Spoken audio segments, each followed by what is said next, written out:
"Ve la tulqu bi aydikum ila tahluka." Özüңөрдү ölümgө түртпөгүлө дейт. Özüңөр ölümgө алып бара турган иштерди кылбагыла дейт.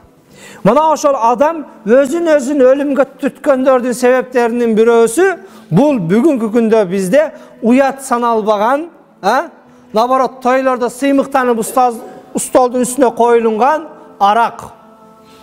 İçip alıp özün bilbestен авария башка бардык арактын айынан болуп атат.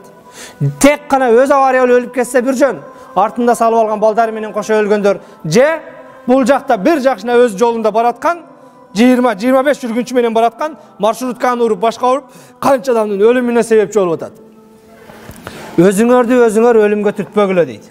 Бүгүн ден соолукка зыян болгон нарсе, сигарет бардыгы мына ошол Аллах Тааланын өзүңдү өзүң өлүмгө түртпө деген аятыга түшөт. Өзүңөрдү өлтүрбөгүлө дегенге түшөт. Мээрүмдүү пайгамбар өзүнүн куттуу хадистеринде эгер бир пенде тоого чыгып өзүн тоодон таштап өлсө дейт. Тоого чыгып өзүн тоодон таштап өлсө, бүгүн этаждан таштаса, балкондон секирсе, эртең тозокто анын азабы ошол урулуп түбөлүк тозокто азапталат дейт. Түбүнө жетпей коет дейт. Өзүн өзү кол салганда тоодон секирип, зоодон секирип, дарактан секирип, балкондон секирип өлгөндөр эртең кыяматта азаптан азап менен азапталат. Ошол жанагы тоголонуп жүрүп азап чегет дейт.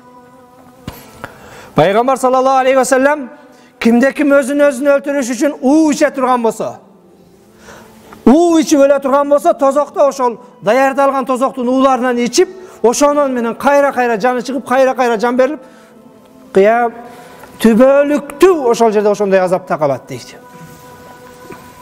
Эгер кимде ким өзүн темир менен өлтүрө турган болсо дейт. Бүгүн лезо менен колун кескендер бар, тамагын кескендер бар, көкүрөгүнө бычак сайып алгандар бар. Эртең кыяматта тозокто түбөлүк ошол темир менен азапталып, ар жерине найза, кылыч, бычак сайылып алынып, мына ошол азап токтобостон түбөлүк уланат дейт.